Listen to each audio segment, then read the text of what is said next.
Chapter 22 Evidence I spent the night at Phoebe's house, but I could hardly sleep.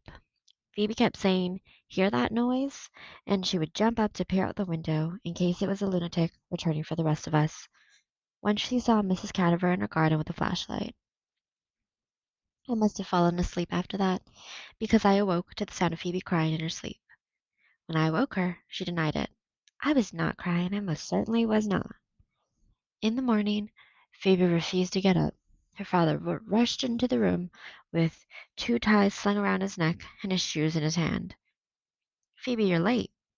"I'm sick," she said. "I have a fever and a stomach ache." Her father placed his hand on her forehead, looked deep into her eyes, and said, "I'm afraid you have to go to school." "I'm sick, honest," she said. "It might be cancer." "Phoebe, I know you're worried, but there's nothing we can do but wait. We have to go on with things. We can't malinger." "We can't what?" Phoebe said. "Malinger. Here, look it up." He tossed her the dictionary from her desk and tore down the hall. "My mother is missing and my father hands me a dictionary," Phoebe said. She looked up "malinger" and read the definition. "To pretend to be ill in order to escape duty or work." She slammed the book shut. "I am not malingering." Prudence was in a frenzy. "Where's my white blouse? Phoebe, have you seen it? I could have sworn." She pulled her things out of her closet and flung them on the bed. Phoebe reluctantly got dressed, pulled a wrinkled blouse and skirt from the closet. Downstairs, the kitchen table was bare. "No bowls of muesli," Phoebe said. "No glasses of orange juice or whole wheat toast." She touched a white sweater hanging on the back of a chair. "My mother's favorite white cardigan," she said. She snatched the sweater and waved it in front of her father. "Look at this. Would she leave this behind? Would she?" He reached forward and touched its sleeve, rubbing the fabric between his fingers for a moment. "Phoebe, it's an old sweater." Phoebe put it on over her wrinkled blouse. I was uneasy because everything that happened at Phoebe's that morning reminded me of when my mother left. For weeks my father and I fumbled around like ducks in a fit. Nothing was where it was supposed to be. The house took on a life of its own, hatching piles of dishes and laundry and newspapers and dust. My father must have said, "I'll be jiggered," 3,000 times. The chickens were fidgety, the cows were skittish, and the pigs were sullen and glum. Our dog, Moody Blue, whimpered for hours on end. When my father said that my mother was not coming back, I refused to believe it. I brought all her postcards down from my room and said, "She wrote me all these. She must be coming back." And just like Phoebe, who had waved her mother's sweater in front of her father, I had brought a chicken in from the coop. "Would Mom leave her favorite chicken?" I demanded. "She loves this chicken." What I really meant was, how could she not come back to me? She loves me. At school, Phoebe slammed her books on her desk. Beth Ann said, "Hey, Phoebe, your blouse is a little wrinkled." "My mother's away," Phoebe said. "I iron my own clothes now," Beth Ann said. "I even iron." "Timmy," Phoebe whispered, "I think I'm having a genuine heart attack." Thought about a baby rabbit that our dog, Moody Blue, caught and carried around. She was not actually lunching on the rabbit, just playing. I finally coaxed Moody Blue to drop it. When I picked up the rabbit, its heart was beating faster than anything. Faster and faster it went. Then all of a sudden its heart stopped. I took the rabbit to my mother. She said, "It's dead, Salamanca." "It can't be dead," I said. "It was alive just a minute ago." I wondered what would happen if all of a sudden Phoebe's heart beat itself out like the rabbit's, and she fell down and died right there at school. Her mother would not even know Phoebe was dead. After homeroom, Mary Lou said to Phoebe, "Did I hear you say your mother is away?" Christy and Megan gathered around. "Is your mother on a business trip?" Christy said. "My mother's always going to Paris on business trips. So, where's your mother? On a business trip?" Phoebe nodded. "Where did she go?" Megan said. "Tokyo? Saudi Arabia?" Phoebe said. "London." "Oh, London," Christy said. "My mother's been there." Phoebe turned to me with a puzzled expression on her face. I think that she was surprised at what she had said because but I knew exactly why she had lied.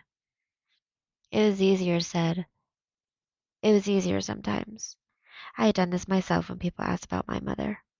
Don't worry, Phoebe, I said. She snapped. I am not worried. I'd done that too. Whenever anyone tried to console me about my mother, I had nearly chomped their heads off. I was a complete, ornery old donkey. My father would say, "You must feel terrible." I denied it. I don't, I told him. I don't feel anything at all. But I did feel terrible. I didn't want to wake up in the morning. I was afraid to go to sleep at night. By lunchtime, people were coming at Phoebe from all directions. How long will your mother be in London? Mary Lou asked. She having tea with the Queen? Tell her to go to Covent Garden, Chrissy said. My mother just loves Covent Garden. It's Covent Garden, Cabbage Head, Mary Lou said. It isn't, Chrissy said. I'm sure it's Convent Garden. After school, we walked home with Ben and Mary Lou. Phoebe wouldn't say a word. What's the matter, Phoebe? Ben asked. Talk. Out of the blue, I said, everyone has his own agenda. Ben tripped over the curb. Mary Lou gave me a peculiar look. I kept hoping that Phoebe's mother would be home. Even though the door was locked, I kept hoping. You sure you want me to come in? I said. Maybe you want to be alone. Phoebe said, I don't want to be alone. Call your dad. See if you can stay for dinner again. Phoebe called, Mom? She walked through the house looking in each room.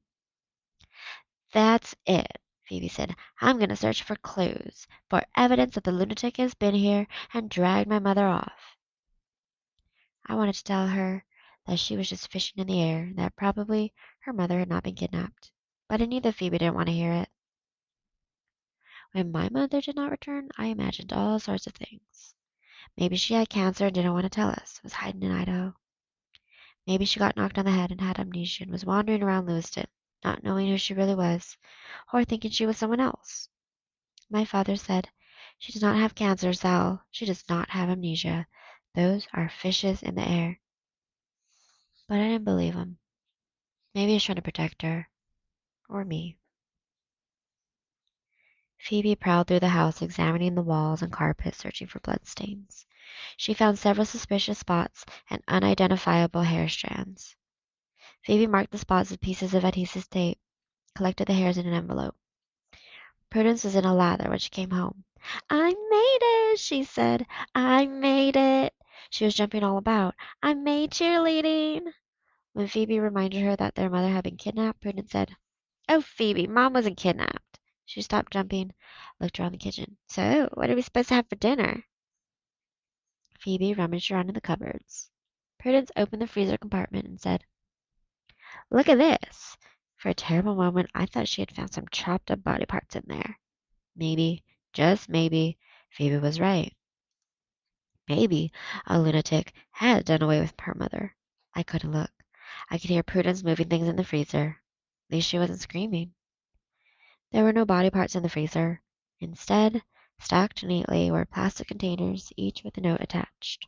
Brock Lancaster, 350, 1 hour, Prudence read, and Mac Che, 325, 45 minutes, on and on and on. What's Brock Lancaster? I said. Phoebe pried open the lid. Inside was a green and yellow hardened mass. Broccoli and lentil casserole, she said. When their father came home and was surprised to see dinner on the table, Prudence showed him the freezer contents. He said. At dinner, we all ate quietly. I don't suppose you've heard anything from Mom? Prudence asked her father. Not yet, he said. I think we should call the police, Phoebe said. Phoebe, I'm serious. I found some suspicious spots. Phoebe pointed toward two adhesive taped areas beneath the dining room table. What's the tape doing down there? He asked. Phoebe explained about the potential blood spots. Blood? Prudence said. She stopped eating. Phoebe pulled out the envelope and emptied the hair strands on the table. Strange hairs, Phoebe explained. Prudence said, Ugh. Mr. Winterbottom tapped his fork against his knife. Then he stood up, took Phoebe's arm, and said, Follow me. He went to the refrigerator, opened the freezer compartment, and indicated the plastic containers. If your mother had been kidnapped by a lunatic, would she have had time to prepare all these meals? Would she have been able to say, "Excuse me, Mr. Lunatic, while I prepare my 10 or 20 meals for my family to eat while I'm kidnapped?" "You don't care," Phoebe said. "Nobody cares. Everyone has his own idiot agenda." I left shortly after dinner. Mr. Winterbottom was in his study, phoning his wife's friends to see if they had any idea of where she might have gone. "At least," Phoebe said to me, "he's doing something. But I still think we should call the police." As I left Phoebe's, the dead leaf crackly voice of Margaret Cadaver called to me from her house next door. "Sal, do you want to come in? Your father's here. We're having dessert. Join us." My father appeared behind her. "Come on, Sal," he said. "Don't be a goose." "I'm not a goose," I said. "I already had dessert, and I'm going home to work on my English report." My father turned to Margaret. "I'd better go with her. Sorry." Margaret didn't say anything. She just stood there as my father retrieved his jacket and joined me. I knew it was mean, but I felt as if I had won a little victory over Margaret Cadaver. On my way home, on the way home, when Dad asked if Phoebe's mother had come back yet, I said, "No, Phoebe thinks a lunatic has carried her off." "A lunatic? Isn't that a bit far-fetched?" "That's what I thought at first, but you never know, do you? I mean, it could happen. There could actually be a lunatic who—" "Sal." I was going to explain about the nervous young man and the mysterious messages, but my father would call me a goose. Instead, I said, "How do you know that someone, not exactly a lunatic, but just someone, didn't make Mom go to Idaho? Maybe it was blackmail." "Sal, your mother went because she wanted to go. We should have stopped her. A person isn't a bird. Can't cage a bird." "Shouldn't have gone." She hadn't gone. Sal, I'm sure she intended to come back. We had reached our house, but we didn't go in. We sat on the porch steps. Dad said, "You can't predict. A person can't foresee. You never know." He looked away, and I felt miserable right along with him. I apologized for being ornery and for upsetting him. He put his arm around me. We sat there together on the porch. Two people being completely pitiful and lost.